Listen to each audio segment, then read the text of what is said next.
Ontem, durante a sessão do Supremo Tribunal Federal de ontem, houve um estranhamento entre os ministros Alexandre de Moraes e Luiz Roberto Barroso. Deixa eu explicar direitinho qual é o contexto.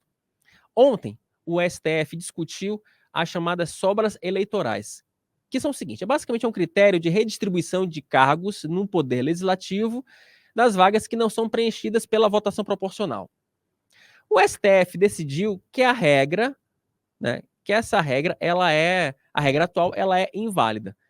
Teoricamente, 7 deputados federais perderiam o mandato, tá?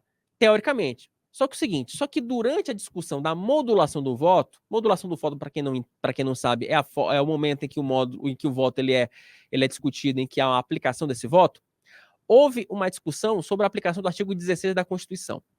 E aí que houve esse embate. Por quê? Porque o grupo do Alexandre de Moraes queria, Alexandre de Moraes, Gilmar Mendes, esse grupo queria que essa regra já valesse de forma retroativa. Só que Barroso e companhia disseram, não, essa regra, nós mudamos a regra agora, mas ela só pode valer para as próximas eleições, 2024. E foi nesse contexto que houve esse estranhamento entre o presidente do STF, Luiz Roberto Barroso, e o ministro Alexandre de Moraes. Matheus, solta a treta entre os dois. Esse precedente é desastroso, com todo respeito à maioria formada. O Supremo, por maioria, entendeu que houve desrespeito à soberania popular, que houve desrespeito ao sistema representativo, e como lembrou o ministro Flávio Dino, nós vamos manter 7 deputados federais que não foram eleitos. Eles não foram eleitos. Nós... foram eleitos pela regra que estava em vigor quando teve a eleição. Perdão, presidente. Nós todos aqui, por maioria, o plenário, sim, decidiu que eles não foram eleitos. Não, quando eles foram eleitos, estava em vigor essa regra. Ué, a única coisa... Você está retroagindo. Mas a regra que vigorava na época era essa. Presidente, essa é a opinião de Vossa Excelência. Claro. Nós estamos mantendo candidatos que juntos tiveram metade dos votos dos demais.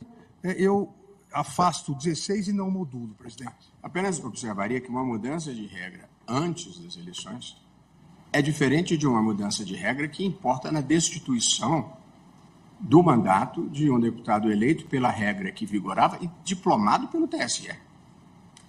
Então, vai ficar na mão do relator. O relator se colocar antes da eleição, tudo bem. Se o relator não coloca antes da eleição, veja, é algo absolutamente subjetivo. Não, mas eu honesto e sinceramente acho que depois que se sabe quem ganha e quem perde, quem é beneficiado e quem não é beneficiado, é muito mais delicado do que uma decisão prévia. Está se levantando suspeita sobre a decisão do Supremo, ainda dá.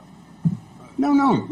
Desculpe, porque toda hora nós temos isso. Quando decidimos casos no eleitoral, e Vossa Excelência participou do eleitoral, Vossa Excelência sabe que quando nós estamos decidindo determinada matéria, e o exemplo agora veio a partir da invocação do artigo 14, parágrafo 10, trazido pelo ministro Flávio Dino, nós sabemos que haverá beneficiários, e muitas vezes já sabemos até o retrato. E fazemos isso com toda a naturalidade, todos nós que passamos por eleitoral, vivemos isso todos os dias. E só um último detalhe complementar, a discussão também foi puxada ali pelo Flávio Dino, logo na sua primeira sessão plenária, lá no STF.